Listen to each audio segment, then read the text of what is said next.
ಮಕರ ರಾಶಿಯವರ ಎರಡು ಪ್ರಧಾನವಾದಂತಹ ಸಮಸ್ಯೆಗಳಿಗೆ ಈ ವಿಡಿಯೋದಲ್ಲಿ ನಾನು ಸುಲಭವಾದಂತಹ ಪರಿಹಾರಗಳ ಮಾರ್ಗಗಳನ್ನು ತಿಳಿಸ್ತೇನೆ. ಅಂದರೆ ನೀವು ಈಸಿಯಾಗಿ ಮಾಡ್ಕೊಳ್ಬಹುದಾಗಿರ್ತಕ್ಕಂಥದ್ದು. ಸಮಸ್ಯೆ ಯಾವುದು, ಪರಿಹಾರ ಯಾವುದು ಎಲ್ಲ ಸಮಾನ ತಿಳಿಸ್ತೇನೆ. ನಮಸ್ಕಾರ, ನಾನು ವಿಠಲ್ ಭಟ್ ಮಾತಾಡ್ತಾ ಇರ್ತಕ್ಕಂಥದ್ದು.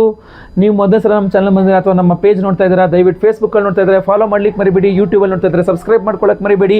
ಏನಾದರೂ ವಿಶೇಷ ಪ್ರಶ್ನೆ ಇದ್ದರೆ ಖಂಡಿತವಾಗಿ ಕಮೆಂಟ್ ಮಾಡಿ. ಹಾಗೂ ಭಾಳ ಇಂಪಾರ್ಟೆಂಟಾಗಿ ಏನು ಮಾಡಿ, ಪ್ರತಿಯೊಬ್ಬ ಮಕರ ರಾಶಿಯವರಿಗೆ ವಿಡಿಯೋ ರೀಚ್ ಆಗಬೇಕು. WhatsApp, Facebook, messenger, Telegram, Instagram ಎಲ್ಲ ಕಡೆ ಸಾಮಾಜಿಕ ಜಾಲತಾಣಗಳಲ್ಲಿ ವಿಡಿಯೋನ ಶೇರ್ ಮಾಡಲಿಕ್ಕೆ ಮರಿಬೇಡಿ. ದಯವಿಟ್ಟು ಶೇರ್ ಮಾಡಿಬಿಡಿ. ಪ್ರತಿಯೊಬ್ಬ ಮಕರ ರಾಶಿಯವರಿಗೆ ವಿಡಿಯೋ ರೀಚ್ ಆಗಬೇಕು. ಬನ್ನಿ ವಿಡಿಯೋನ ಶುರು ಮಾಡೋಣ. ಮಕರ ರಾಶಿಯವರ ಎರಡು ಸಮಸ್ಯೆಗಳು ಅಂದರೆ, ಅದರಲ್ಲೂ ಒಂದು, ಮಕರ ರಾಶಿಯವರಾಗಿದ್ದು ನೀವು ಮಕರ ರಾಶಿಯವರಾಗಿದ್ದು ಬಂಗಾರದ ವಿಚಾರದಲ್ಲಿ ಚಿಂತಾಕ್ರಾಂತರಾಗಿದೆ. ಅಂದರೆ ಗೋಲ್ಡ್ ಲೋನ್ ಮಾಡಿಬಿಟ್ಟಿದ್ದೀವಿ, ಅರ್ಜೆಂಟಾಗಿ ಗೋಲ್ಡ್ ಲೋನ್ ತೀರಿಸ್ಬಿಟ್ಟು ಅರ್ಜೆಂಟಾಗಿ ಗೋಲ್ಡ್ನೆಲ್ಲ ಬಿಡಿಸ್ಕೊಂಡ್ಬಿಡ್ಬೇಕು. ಬಟ್ ಏನು ಮಾಡಿದ್ರು ಗೋಲ್ಡ್ ಲೋನ್ ತೀರ್ತಾ ಇಲ್ಲ, ಬಂಗಾರ ಬಿಡಿಸ್ಕೊಳ್ಳೋಕ್ಕಾಗ್ತಾ ಇಲ್ಲ ಅಂತ. ಮೊದಲನೇದಾಗಿ ನೀವು ಬಂಗಾರ ಅಡ ಇಟ್ಟಿದ್ದೆ ತಪ್ಪು. ಬಂಗಾರ ಮನೆಯ ಲಕ್ಷ್ಮಿ ಇದ್ದಂಗೆ, ತಗೊಂಡೋಗಿ ಅದನ್ನು ಅಡ ಇಡ್ತಕ್ಕಂಥದ್ದು ಬಹಳ ದರಿದ್ರವಾದಂತಹ ಪರಿಸ್ಥಿತಿ. ಸೊ ದಯವಿಟ್ಟು ಇನ್ನು ಮೇಲೆ ಅದನ್ನು ಮಾಡಬೇಡಿ. ಆಗಲೇ ಅಡಮಾನ ಇಟ್ಟಾಗಿರತಕ್ಕಂತಹ ಒಂದು ಬಂಗಾರವನ್ನು ಬಿಡಿಸ್ಕೊಳ್ತಕ್ಕಂಥದ್ರ ಬಗ್ಗೆ ಒಂದು ಸುಲಭವಾದ ಪರಿಹಾರ ಮಾರ್ಗಗಳನ್ನು ತಿಳಿಸ್ತೇನೆ. ಬಟ್ ಇನ್ನು ಮೇಲೆ ದಯವಿಟ್ಟು ಬಂಗಾರವನ್ನು ಅಡಮಾನ ಮಾತ್ರ ಇಡಬೇಡಿ. ಅದನ್ನು ಇಡದಂತೆ ದಯವಿಟ್ಟು ನೀವೇ ಮುಂದುವರಿಸ್ಕೊಳ್ಬೇಕು, ಅಂದರೆ ಪರಿಹಾರಗಳು ಮಾಡ್ಕೊಳ್ಬೇಕು.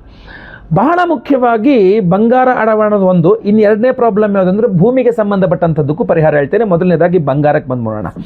ಬಂಗಾರದ ವಿಚಾರವಾಗಿ ನಾನು ನಿಮ್ಗೆ ಹೇಳೋ ಪರಿಹಾರ ಏನಂದರೆ, ನಿಮ್ಮ ಮನೆ ಹತ್ತಿರದಲ್ಲೆಲ್ಲರೂ ಭೈರವೇಶ್ವರ ದೇವಸ್ಥಾನ ಇದೆಯಾ ಅಂತ ನೋಡಿ. ಭೈರವೇಶ್ವರ ಇರಬೇಕು ಆ ದೇವಸ್ಥಾನದಲ್ಲಿ.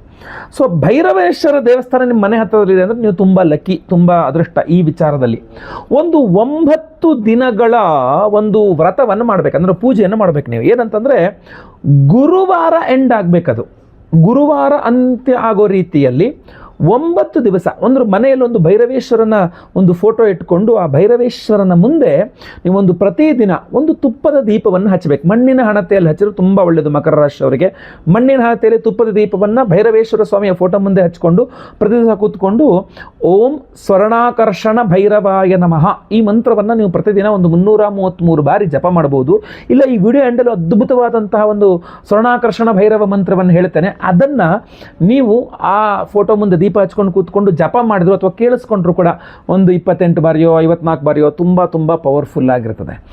9ನೇ ದಿವಸ ಗುರುವಾರ ಸಹ ಬೆಳಗ್ಗೆ ಎದ್ದು ನೀವು ಭೈರವೇಶ್ವರನ ದೇವಸ್ಥಾನಕ್ಕೆ ಹೋಗಿ ಅಲ್ಲಿ ಒಂದು A4 ಶೀಟಲ್ಲಿ ಕೂತ್ಕೊಂಡು ಒಂದು ರೆಡ್ ಪೆನ್ನಲ್ಲಿ ಬರೀರಿ, ಓಂ ಸ್ವರ್ಣಾಕರ್ಷಣ ಭೈರವಾಯ ನಮಃ, ಓಂ ಸ್ವರ್ಣಾಕರ್ಷಣ ಭೈರವಾಯ ನಮಃ, ಓಂ ಸ್ವರ್ಣಾಕರ್ಷಣ ಭೈರವಾಯ ನಮಃ 333 ಬಾರಿ, 333 333 ಬಾರಿ ಅದನ್ನು ಅಲ್ಲೇ ಬರೆದು ಆ ಪೇಪರನ್ನು ಮಡಚಿ ಅದಕ್ಕೆ ಏನೋ ಒಂದು 101 ಅಥವಾ 51 ಅಥವಾ 501 ಯಥಾಶಕ್ತಿ ದಕ್ಷಿಣೆಯನ್ನು ಇಟ್ಟು ಪಡಿಸಿ ಅದನ್ನು ಪ್ರಾರ್ಥನೆ ಹರಕೆ ಮಾಡ್ಕೊಳ್ಬೇಕು. ಅಡಮಾನ ಇಟ್ಟ ಬಂಗಾರ ಬಿಡಿಸ್ಕೊಂಡು ಬರೋ ಥರ ಆಗಬೇಕು ಅಂತ. ಅಥವಾ ಬಂಗಾರ ಏನೋ ಅಡ ಇಟ್ಟಿಲ್ಲ ಅಂದರೆ ಅಟ್ಲೀಸ್ಟ್ ಆ ಬಂಗಾರವನ್ನು ಖರೀದಿ ಮಾಡುವ ಯೋಗವನ್ನಾರು ಕೊಡು ಭಗವಂತ ಅಂತ. ಗ್ರಾಮ್ ಬಂಗಾರ ಎಷ್ಟು ಬೇಕಾದ್ರೂ ಇರಲಿ, ನಿಮಗೆ ಖರೀದಿಸುವ ಯೋಗವನ್ನು ಭಗವಂತ ಕೊಡಬೇಕು. ಸ್ವರ್ಣಾಕರ್ಷಣ ಭೈರವ ಕೊಡಬೇಕು. ಸೊ ಅದನ್ನ ಆ ಥರ ಹರಕೆ ಮಾಡ್ಕೊಂಡು ಹುಂಡೀಲಿ ಹಾಕ್ಬಿಡಿ. ಆ ಬಂಗಾರ ಬಿಡಿಸ್ಕೊಂಡ್ಮೇಲೆ ಅಥವಾ ಬಂಗಾರ ಖರೀದಿ ಮಾಡಿದ್ಮೇಲೆ ನಿನ್ನ ಹರಕೆಯನ್ನು ತೀರಿಸ್ತೇನೆ ಅಂತ ಪ್ರಾರ್ಥನೆ ಮಾಡಿ ಹಾಕ್ಕೊಂಬಿಡಿ. ನಿಮಗೆ ಗುರುವಾರ ಎಂಡ್ ಆಗೋ ಥರ ಇದನ್ನು ಮಾಡಿ, ಖಂಡಿತವಾಗಿ ನಿಮಗೆ ತುಂಬ ಅನುಕೂಲ ಆಗುತ್ತೆ. ಇಲ್ಲ ಇನ್ನೂ ಪವರ್ಫುಲ್ ಆಗಬೇಕು ಅಂತಂದರೆ ಸ್ವರ್ಣಾಕರ್ಷಣ ಭೈರವ ಮಂತ್ರ ಏನು ಈ ವಿಡಿಯೋ ಎಂಡಲ್ಲಿ ಹೇಳ್ತೇನಲ್ಲ, ಆ ಮಂತ್ರದಲ್ಲಿ ನಾವು ಹೋಮವನ್ನು ಮಾಡ್ತಾ ಇದ್ದೇವೆ. ಹಾಗೂ ವಿಶೇಷವಾದಂತಹ ಒಂದು ಪ್ರಸಾದವನ್ನು ಕೊಡ್ತಾ ಇದ್ದೇವೆ. 6 ಸೆಟ್ ಉಪರತ್ನ ನವರತ್ನಗಳಿರ್ತಕ್ಕಂತಹ ಸೆಟ್ನ ಒಂದು ನವರತ್ನ ಮಾಲೆಯನ್ನೇ ಕೊಡ್ತಾ ಇದ್ದೇವೆ ಪ್ರತಿಯೊಬ್ಬರಿಗೂ ಸಹ ಎನರ್ಜೈಸ್ ಮಾಡಿ. ಈ ಸ್ವರ್ಣಾಕರ್ಷಣ ಭೈರವ ಮಂತ್ರ ಏನು ವಿಶೇಷವಾದ ಹಲವಾರು ಹೋಮಗಳಲ್ಲಿ ಮಾಡಿ ಕೊಡ್ತಾ ಇದ್ದೇವೆ. ನೀವು ಸಂಕಲ್ಪ ಸೇವೆ ಕೊಡ್ಬೋದು. ವಿಡಿಯೋ ಎಂಡಲ್ಲಿ ಅದ್ರ ಬಗ್ಗೆ ಖಂಡಿತವಾಗಿ ತಿಳಿಸಲಿದ್ದೇನೆ. ಈಗ ಎರಡನೇ ಸಮಸ್ಯೆ ನಿಮ್ಮದು ಭೂಮಿಗೆ ಸಂಬಂಧಪಟ್ಟಂಥದ್ದು.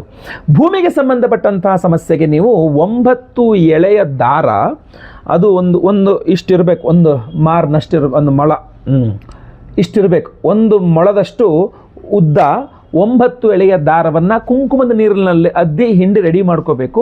ಅದನ್ನು ತಾಮ್ರದ ಪ್ಲೇಟ್ನಲ್ಲಿ ಅದನ್ನು ಹಾಗೆ ಇಟ್ಟು ಅದನ್ನು ವಿಶೇಷವಾಗಿ ನೀವು ಆರಾಧನೆ ಅಂದರೆ ಎನರ್ಜೈಸ್ ಮಾಡ್ತಕ್ಕಂಥದ್ದು ವಿಷ್ಣು ಸಂಬಂಧದ ದೇವಸ್ಥಾನದಲ್ಲಿ.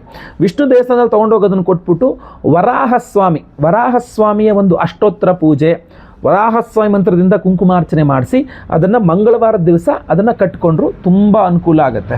ಇಲ್ಲ ಯಾವುದೇ ದೇವಸ್ಥಾನಕ್ಕೆ ಹೋಗಲ್ಲ ಅಂದರೆ ಮನೆಯಲ್ಲಿಯೇ ಆಗಲಿ ನೀವು ಆ ಒಂದು ದಾರವನ್ನು ಈ ವಿಡಿಯೋ ಎಂಡಲ್ಲಿ ಭೂವರಾಹಸ್ವಾಮಿ ಮಂತ್ರವನ್ನು ಹೇಳ್ತಾನೆ. ಆ ಭೂವರಾಹಸ್ವಾಮಿ ಮಂತ್ರವನ್ನು ಹೇಳಿ ಅದನ್ನು ಒಂದು 333 ಬಾರಿ ಡೈಲಿ ಅದನ್ನು ಎನರ್ಜೈಸ್ ಮಾಡಬೇಕು. ಅದಕ್ಕೂ ಅಷ್ಟೇ ತುಪ್ಪದ ದೀಪವನ್ನು ಮಣ್ಣಿನ ಹಣತೆಯಲ್ಲಿ ಹಚ್ಕೊಳ್ತಕ್ಕಂಥದ್ದು ಸೂಪರ್. ಪ್ರತಿ ದಿವಸ 9 ದಿವಸ ಅದನ್ನು ಹಚ್ಚಿ 9 ದಿವಸ ಅದನ್ನು ಎನರ್ಜೈಸ್ ಹಾಕ್ಕೊಂಡು ಕಟ್ಕೊಂಡ್ಬಿಟ್ರು ಬಲಗೈಗೆ ಫುಲ್ ಪವರ್ಫುಲ್ ಆಗಿರುತ್ತೆ. ಇದೆಲ್ಲ ಏನೂ ಮಾಡೋಕ್ಕಲ್ಲ ಸ್ವಾಮಿ, ಬಟ್ ನೀವು ಹೇಳ್ದಂಗೆ ಹೌದು ನನಗೆ ಭೂಮಿ ಸಮಸ್ಯೆ ಇದೆ, ಅದು ಯಾವುದೋ ಒಂದು ಭೂಮಿ ಸೇಲ್ಗೆ ಇಟ್ಟಿದ್ದೀನಿ, ಸೇಲ್ ಆಗ್ತಾ ಇಲ್ಲ, ಅಥವಾ ಯಾವುದೋ ಒಂದು ಖರೀದಿ ಮಾಡಿದ್ದೀನಿ, ಅರ್ಧಂಬರ್ಧ ಸಿಗಾಕೊಂಬಿಟ್ಟಿದ್ದೀನಿ, ಅದನ್ನು ಖರೀದಿ ಮಾಡೋಕ್ಕಾಗ್ತಾ ಇಲ್ಲ, ರಿಯಲ್ ಎಸ್ಟೇಟ್ ಮಾಡ್ತಾ ಇದ್ದೀನಿ, ಕ್ಲಿಕ್ ಆಗ್ತಾ ಇಲ್ಲ, ಅಥವಾ ಹೋಮ್ ಲೋನ್ ತೀರ್ಸೋಕ್ಕಾಗ್ತಾ ಇಲ್ಲ, ಅಥವಾ ಲ್ಯಾಂಡ್ ಸಮಸ್ಯೆ ಆಗ್ತಾ ಇದೆ, ಭೂಮಿಗೆ ಸಂಬಂಧಪಟ್ಟಂಥ ಯಾವುದೇ ಸಮಸ್ಯೆಗಳಿರಲಿ, ನಾವು ಅದೇ ಭೂವರಾಹ ಸ್ವಾಮಿ ಮಂತ್ರದಿಂದ ಹೋಮವನ್ನು ಮಾಡ್ತಾ ಇದ್ದೇವೆ 3ನೇ ತಾರೀಕು. ಸೊ ನೀವು ಅದಕ್ಕೆ ಸಂಕಲ್ಪ ಸೇವೆ ಕೊಟ್ಕೊಳ್ಬಹುದು. ಈ ಒಂದು ವಿಶೇಷವಾದಂಥ ನವರತ್ನಗಳ ಉಪರತ್ನಗಳ ನವರತ್ನ ಮಾಲೆಯನ್ನು ಎನರ್ಜೈಸ್ ಮಾಡಿ ಕೊಡ್ತೇವೆ. ಇದರಲ್ಲಿ 6 ಸೆಟ್ ಉಪರತ್ನಗಳ ನವರತ್ನ ಮಾಲೆಗಳಿದೆ, 6 ಸೆಟ್ ಇದೆ. ಅದರಲ್ಲಿ ಒಂದು ಸೈಡಲ್ಲಿ 3 ಸೆಟ್ಟು, ಒಂದು ಸೈಡಲ್ಲಿ 3 ಸೆಟ್ ಇದೆ. ಜೊತೆಗೆ 2 ರುದ್ರಾಕ್ಷಿಗಳನ್ನು ಹಾಕಿ ತುಂಬ ಚೆನ್ನಾಗಿ ಸಿದ್ಧಪಡಿಸಿದ್ದೇನೆ. ಇದನ್ನು ನೀವು ಪ್ರತಿಯೊಬ್ಬರು ಧರಿಸ್ಕೊಳ್ಬಹುದು. ಐಶ್ವರ್ಯ ಗಣಪತಿ ಹೋಮದಲ್ಲಿ ಕೂಡ ಎನರ್ಜೈಸ್ ಆಗಿರುತ್ತೆ. ಇನ್ನು ಹಲವಾರು ವಿಶೇಷ ಹೋಮಗಳಿದೆ. ಆ ವಿಶೇಷ ಪರಿಹಾರ ಏನಪ್ಪಾ ಅಂದರೆ, ನಾವು ಸಹ ವಿಶೇಷವಾದಂತಹ ಪರಿಹಾರವನ್ನು ಇದೇ ನಾಳೆ ಹುಣ್ಣಿಮೆಯ ದಿವಸವನ್ನೇ ಮಾಡ್ತಾ ಇದ್ದೇವೆ. ನಾವು ಜನವರಿ 3ನೇ ತಾರೀಕು ಬಹಳ ವಿಶೇಷವಾಗಿ ನಿಮ್ಮ ಬಂಗಾರ ಅಂದರೆ ಅಡಮಾನ ಇಟ್ಟ ಬಂಗಾರ ಬಿಡಿಸಿಕೊಳ್ಳುವಂತಾಗಬೇಕು, ಅಥವಾ ನಿಮಗೆ ಬಂಗಾರ ಖರೀದಿಸುವ ಯೋಗ ಬರಬೇಕು, ಬಂಗಾರ ಸಂಬಂಧಿತವಾದಂಥ ನಿಮ್ಮ ಸಮಸ್ಯೆಗಳೆಲ್ಲ ಪರಿಹಾರವಾಗಬೇಕು ಅನ್ನುವ ಕಾರಣಕ್ಕೋಸ್ಕರವಾಗಿ ಸ್ವರ್ಣಾಕರ್ಷಣ ಭೈರವ ಹೋಮವನ್ನು ಮಾಡ್ತಾ ಇದ್ದೇವೆ. ಅಷ್ಟೇ ಅಲ್ಲ, ನಿಮ್ಮ ಭೂಮಿಗೆ ಸಂಬಂಧಪಟ್ಟಂಥ ಸಮಸ್ಯೆಗಳು ಸಹ ಪರಿಹಾರವಾಗಬೇಕು ಅಂತ ಭೂವರಾಹಸ್ವಾಮಿ ಹೋಮವನ್ನು ಮಾಡ್ತಾ ಇದ್ದೇವೆ. ಲಕ್ಷ್ಮೀ ಭೂವರಾಹಸ್ವಾಮಿ ಹೋಮ. ಬಹಳಷ್ಟು ವ್ಯವಹಾರಗಳು ಮಧ್ಯದಲ್ಲಿ ನಿಂತು ಹೋಗ್ಬಿಟ್ಟಿರ್ತವೆ ನಿಮಗೆ, ಈ ಭೂಮಿಗೆ ಸಂಬಂಧಪಟ್ಟಂಥದ್ದು ಅರ್ಧಮರ್ಧ ವ್ಯವಹಾರ ಆಗ್ಬಿಟ್ಟಿದೆ, ಸಿಗಾಕೊಂಡ್ಬಿಟ್ಟಿದ್ದೀನಿ, ಒದ್ದಾಡ್ತಾ ಇದ್ದೀನಿ ಅಂತ. ಸೊ ಸಿಂಪಲ್ ಆಗಿ ಹೇಳಬೇಕು ಅಂತಂದರೆ ಅಂತಹ ಸಮಸ್ಯೆಗೆ ಲಕ್ಷ್ಮೀ ಭೂವರಾಹಸ್ವಾಮಿಯ ಹೋಮದ ಪ್ರಸಾದ ತುಂಬ ಕೆಲಸ ಮಾಡಲಿದೆ. ಆಯ್ತಲ್ಲ, ಈ ಕಡೆ ನಿಮಗೆ ಸ್ವರ್ಣಾಕರ್ಷಣ ಭೈರವ ಹೋಮ, ಈ ಕಡೆ ಲಕ್ಷ್ಮೀ ಭೂವರಾಹ ಸ್ವಾಮಿ.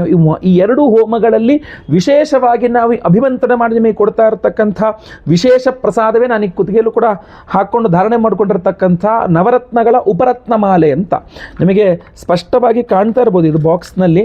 ಈ ಒಂದು ವಿಶೇಷವಾದ ಉಪರತ್ನಗಳ ನವರತ್ನ ಮಾಲೆಯನ್ನು 6 ಸೆಟ್ ಉಪರತ್ನಗಳಿದೆ ಇದರೊಳಗಡೆ. ನಾನು ಕುತ್ತಿಗೆಯಲ್ಲಿ ಧಾರಣೆ ಮಾಡ್ಕೊಂಡಿರೋದು ನೀವು ನೋಡ್ತಾ ಇರಬಹುದು. 6 ಸೆಟ್ ಉಪರತ್ನಗಳಿರ್ತಕ್ಕಂಥ ಈ ವಿಶೇಷವಾದ ನವರತ್ನದ ಮಾಲೆಯನ್ನು ಪ್ರತಿಯೊಬ್ಬ ಸಂಕಲ್ಪ ಸೇವಾಕರ್ತಗಳಿಗೂ ಕೊಡ್ತಾ ಇದ್ದೇನೆ. ಇದರಲ್ಲಿ ರುದ್ರಾಕ್ಷಿಯು ಸಹ 2 ರುದ್ರಾಕ್ಷಿಯನ್ನು ಹಾಕಿ ಈ ಕಡೆ 3 ಸೆಟ್ ಉಪರತ್ನಗಳು, ಈ ಕಡೆ 3 ಸೆಟ್ ಉಪರತ್ನಗಳು ಹಾಕಿ ಒಟ್ಟು 6 ಸೆಟ್ ಉಪರತ್ನಗಳ ನವರತ್ನ ಮಾಲೆಯನ್ನು ನಾವು ಕೊಡ್ತಾ ಇರತಕ್ಕಂಥದ್ದು. ಇದನ್ನು ನಾವು ಈ 3ನೇ ತಾರೀಕು ಹುಣ್ಣಿಮೆಯ ದಿವಸ ನಮ್ಮ ಯಾಗಶಾಲೆಯಲ್ಲಿ ಬಹಳ ವಿಶೇಷವಾದಂತಹ ಸ್ವರ್ಣಾಕರ್ಷಣ ಭೈರವ ಹೋಮ, ಲಕ್ಷ್ಮೀ ಭೂವರಾಹಸ್ವಾಮಿ ಹೋಮಗಳು ಎನರ್ಜೈಸ್ ಮಾಡ್ತಾ ಇದ್ದೇವೆ. ಅಷ್ಟೇ ಅಲ್ಲ, ನಿಮಗೆ ಆರ್ಥಿಕ ಬಾಧೆ ಅಥವಾ ಮನೆಯಲ್ಲಿ ಸರ್ವತೋಮುಖವಾದ ಅಭಿವೃದ್ಧಿಯಾಗಬೇಕು ಅನ್ನುವ ದೃಷ್ಟಿಕೋನದಿಂದ ನಾವು ಐಶ್ವರ್ಯ ಗಣಪತಿ ಹೋಮವನ್ನು ಮಾಡ್ತಾ ಇದ್ದೇವೆ. ಸರ್ಪದೋಷದಿಂದಾಗಿ ಏಳಿಗೆ ಆಗ್ತಾ ಇಲ್ಲ, ಅಥವಾ ಭೂಮಿಯಲ್ಲೇನೋ ಸರ್ಪದೋಷ ಇದೆ, ಅದಕ್ಕೋಸ್ಕರ ಭೂಮಿಯಲ್ಲಿ ಏಳಿಗೆ ಆಗ್ತಾ ಇಲ್ಲ, ಆಶ್ಲೇಷ ಬಲಿ ಪೂಜೆ ಸರ್ಪಶಾಂತಿ ಹೋಮವನ್ನು ಸಹ ಮಾಡ್ತಾ ಇದ್ದೇವೆ. ಸಂತಾನ ಇಲ್ಲದವರಿಗೆ ಸಂತಾನ ಆಗಬೇಕು ಅಂತ ಸಂತಾನ ಗೋಪಾಲಕೃಷ್ಣ ಹೋಮವನ್ನು ಮಾಡ್ತಾ ಇದ್ದೇವೆ. ಗುರು ಶಾಂತಿ ಶನಿ ಶಾಂತಿ ಸಹಿತ ಮಹಾ ನವಗ್ರಹ ಶಾಂತಿ ಹೋಮಗಳನ್ನು ಮಾಡ್ತಾ ಇದ್ದೇವೆ.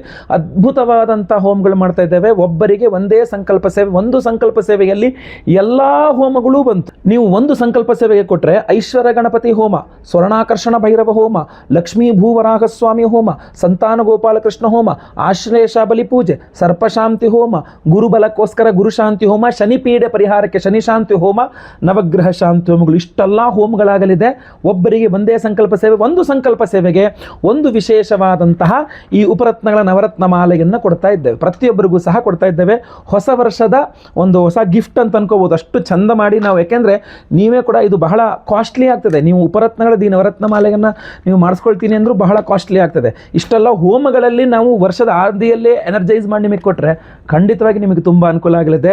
ಸ್ಕ್ರೀನ್ ಮೇಲೆ ಕಾಣುವಂಥ ನಂಬರ್ಗೆ ದಯವಿಟ್ಟು ನಿಮ್ಮ ಹೆಸರು, ಗೋತ್ರ ಗೊತ್ತಿದ್ರೆ, ನಕ್ಷತ್ರ ಗೊತ್ತಿದ್ರೆ, ರಾಶಿ ಗೊತ್ತಿದ್ರೆ ಬೇಗ ಬೇಗ ವಾಟ್ಸಪ್ ಮಾಡ್ಕೊಳ್ಳಿ. ಲೈವಲ್ಲಿ 3ನೇ ತಾರೀಕು ಬೆಳಗ್ಗೆ ಹೋಮದಲ್ಲಿ ಲೈವಲ್ಲಿ ನಾನು ನಿಮ್ಮ ಹೆಸರು ಸಂಕಲ್ಪ ಮಾಡ್ತೇನೆ. ನಿಮ್ಮ ಹೆಸರು ಸಂಕಲ್ಪ ಆಗುವಂಥದ್ದು ನೀವು ಕೇಳಿಸ್ಕೊಳ್ಬಹುದಾಗಿರ್ತದೆ. ಸಂಕಲ್ಪ ಸೇವೆ ಲೈವ್ ಇರ್ತದೆ. ಆಮೇಲೆ ಎಲ್ಲ ಹೋಮಗಳು 10:30ಯಿಂದ ಆರಂಭವಾಗ್ತದೆ. ಹೋಮಗಳೆಲ್ಲ ಲೈವ್ ನೋಡಬಹುದು.